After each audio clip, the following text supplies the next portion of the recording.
Hey guys, we're back, and I want to note to all of our Church for the Rest of Us listeners that we took a break over the summer, and we did that because, I don't know, why we take a break, Leslie? I don't know. I guess I'm going to blame COVID, even though I don't know that that's entirely the reason. I think it might have had something to do with it. Plus, we're picking up this season with something that we were talking about before March of 2020, which is our leadership principles. So before we get into that, I do just want to remind our Church for the Rest of Us podcasters that it really, or listeners, we're the podcasters, they're the listeners, Okay. that it really matters to us when you listen, when you subscribe, and if you'd be willing to rate us and leave a review. We have one of our favorite books with us today, Spiritual Disciplines for the Christian Life by Donald Whitney, and the first 10 people to leave a rating and a review will send you the book, as long as it's a good rating and review. Yeah, that's right. Hey, I like that book a lot, and I know Don Whitney personally. He's a great man and a friend. In fact, Daniel Scroggins, my son, who attends Southern Seminary in Louisville, is actually in a class with Dr. Whitney this semester. So Awesome. He's getting to know him. That's pretty cool. That's great. And today, Leslie, we have Scott Crawford with us. He's a familiar Church for the Rest of Us guest. Scott, you wear multiple hats at Family Church, overseeing finances, HR, facilities, legal, construction, our schools. You know, we have hundreds and hundreds of students here in our schools. And you oversee human resources, which is a big part of it. So today, as we launch this series or relaunch it on our leadership principles, we're going to talk about why we decided to define our leadership principles and how we defined our leadership principles. And then we'll spend the next 7 episodes unpacking each one of those 7 principles. And as always, we haven't figured it all out, but we do think we found some things to be really important to us. So Scott, why do you think it's important for us, or for any church, to have some leadership principles? Sure. Well, churches already commonly codify things that are important to them, right? So if you go to most church websites, you're going to find maybe perhaps their bylaws, you're going to find their mission statement, their vision statement, you're going to find their doctrinal statements. So it's already important enough to put it on the website and put it in writing. Because that's why Will Mancini makes a living, right? That's exactly right. Because they really want you know what they actually truly stand for, what they believe in, where their values are. And I think we realized, we've been doing this a while, I think we realized we'd done a good job of talking about what we were going to do. We had a clearly defined strategy. We had clearly defined ways of implementing that strategy. But I think it was important for us to step back and talk about the how, or the manner in which we were going to achieve that strategy. And, I think it's a healthy exercise to go through that process of actually sitting down, taking the time to think through those things that are important to you and how you want to portray yourself and create the leadership principles. And in some ways, it's a lot the same way that we create an annual budget, right? So you start with some guiding principles. You take the discipline of building your strategic spending plan, and then you talk about how you're actually going to execute that plan. The how is what we're talking about today. That's so good, because a lot of people, I think, say culture is caught, not taught. So we're really talking about culture when you talk about defining your leadership principles. And we just felt like, yeah, it is caught to a certain extent, but then you kind of get to the point where it does need to be taught. And so we wanted to go through the exercise of, really codifying our principles. A lot of our principles, a lot of our culture is passed on through meetings, meals, and retreats. Right. And so we know that we spend a lot of time together, and that's how people sort of absorb the culture. We spend a lot of face-to-face time together, but then we really hadn't defined what it's like to be a part of the Family Church team. And I'm glad we did, since we had to shut down and not have a lot of face-to-face meetings for quite a period of time. Well, I think it's important, too, that so really when we talk about leadership principles, we're talking about how we're going to treat one another. And so as you have a growing organization, whether that's people who work for us as employees or whether it's high-level volunteers, we really want to start to define how we're going to relate to one another, how leaders who have responsibilities and who supervise people, whether they're paid or volunteer people, how they treat other people. And so we're putting in writing the things that are important to us. And another reason that it's important is the larger your organization is, the harder it is to push down and push through the organization things that are important to you. So this is a part of a way to do it, because my instinct, and I think a lot of pastors feel this way, my instinct is to just be an intuitive leader and let people sort of pick it up out of the air, because I'm going to say it and I'll just let them figure it out. And we've just discovered that the larger you get, the more challenging that is. Yeah. So why is it important, Scott, from your perspective, to put in the principles? Yeah, well, one of the things that you learn is that written words are honestly just often seen as more formal or more consequential by people. So like for us, when somebody calls and wants approval for finances, one of the first things you hear them say is, "Hey, can I get that in writing?" Well, so there is something being in writing that allows you to do that. One of the things it also does is it keeps your mission or your organization from drift. So things naturally drift. And if you talk to people who do any construction or building, if you're off just even 1 degree at the beginning of the project, by the time you get 10, 20, 30 feet down the road, that 1 degree becomes 5 degrees, becomes 10 degrees. So it doesn't take very, very long for it to drift and you be off of your target and what you're trying to do. It also, we think, drives a couple of things. One is calibration. So one of the things, having it codified, written down, something that you can teach and preach and review, is it keeps everybody kind of on the same page. Another thing it does is it provides clarity. So it lets everybody know what we're trying to actually achieve, or as Pastor said, how we want to treat each other, and it governs that. And then the last is consistency. So having it written down serves that written reminder, helps influence that because it keeps it in front of you at all times. Well, I think all of that is crucial because, like you talked about drift. So when you're trying to teach people how to treat one another, having these leadership principles, all of us, our minds tend to go to something better, right? So I'm going to say that a little bit different. I'm going to say that a little bit better. Or if I'm not the senior leader, I'm somewhere in the organizational chart. I think, what they really ought to be saying to our team, and I'll start saying that to my team, which is part of the way that leadership bubbles up. But there's something about having, these are the principles that we want to employ throughout the organization. And Leslie, you talked about culture, but we do believe that language helps to create and communicate culture. And that's why putting these things in writing can be really, really helpful and really important. Yeah, we talk about culture a lot, and I think I love your definition of culture. What is your definition of culture? In terms of? Our leadership is culture. Yeah, so we just say that culture is transmitted through Right, leadership over time. That's right. I wasn't getting it right. So Okay. Culture is transmitted through leadership over time. And that's really so true. And our culture exists whether we define it or not. And so the importance of defining it, and really the leader always has a disproportionate influence on the culture. So that's not your fault as the pastor or the leader of our organization, but that's just the way it is in any organization. So you're right, you carry a certain amount of influence, but as the organization grows, then that influence gets a little bit watered down, like you said, through different people who decide they want to do it a little bit differently. So if we want to be consistent, if we want to reward the same things, then we have to steward our culture. We can't just let it out there to become whatever it's going to become on its own, because it will drift, like Scott said. No, that's right. It's made up of the collective influence of the whole team, right? So it may start with Pastor Jimmy, but then it's up to each of us at every level of the organization to reinforce that strategic direction. And it permeates every part of your organization. Culture isn't something that you can compartmentalize.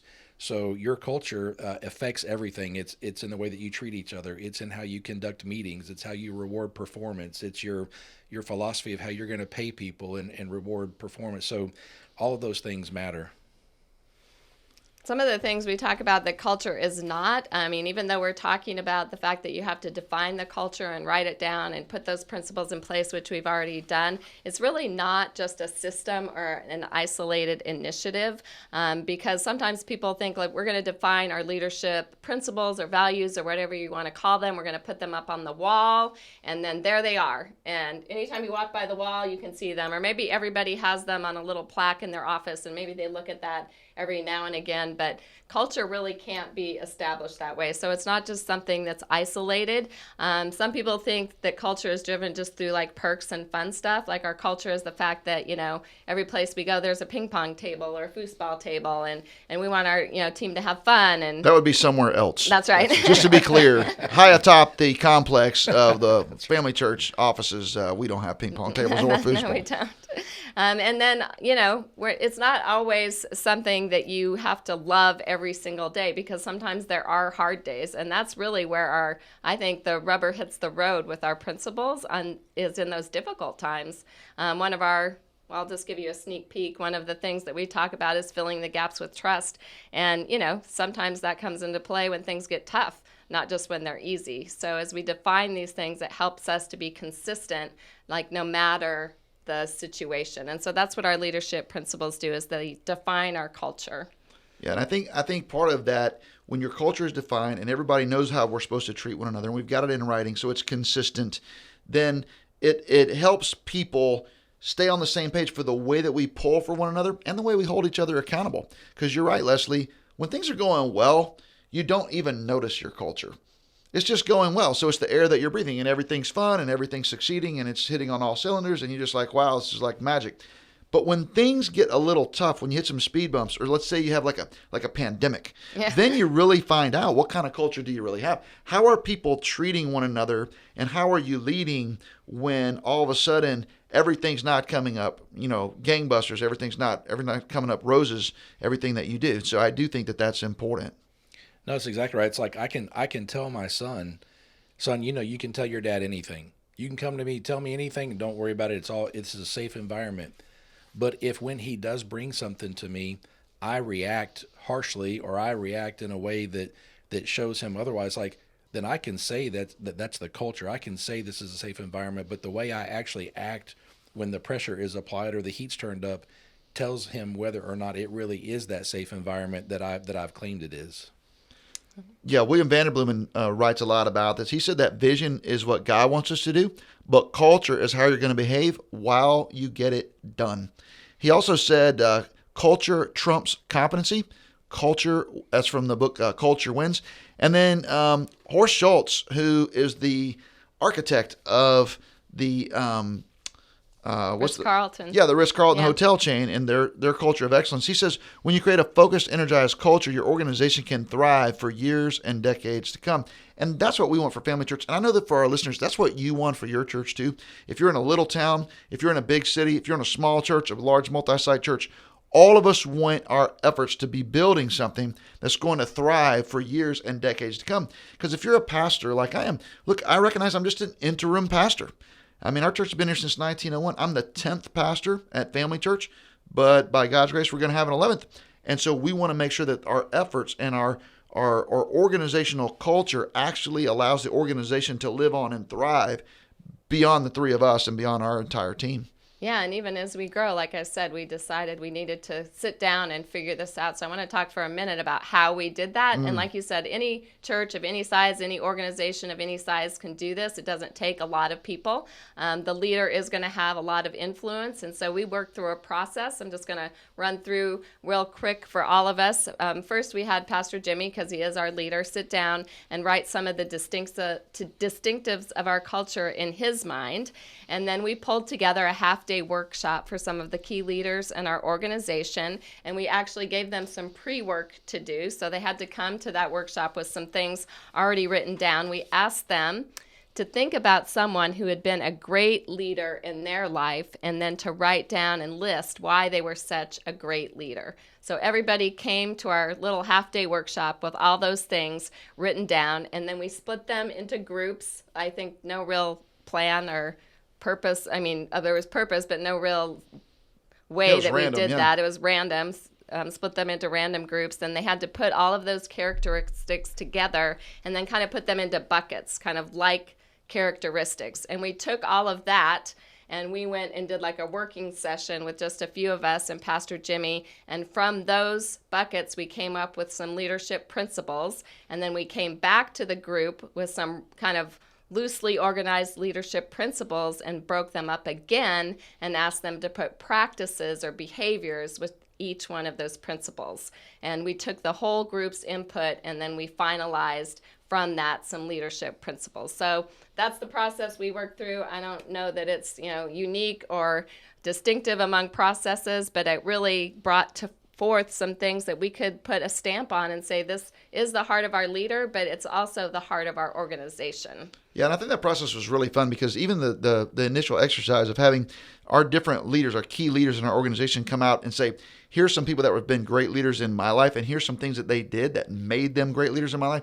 That was very powerful for us to hear each other's stories about people. And people talked about their dads, they talked about their coaches, they talked about their first boss.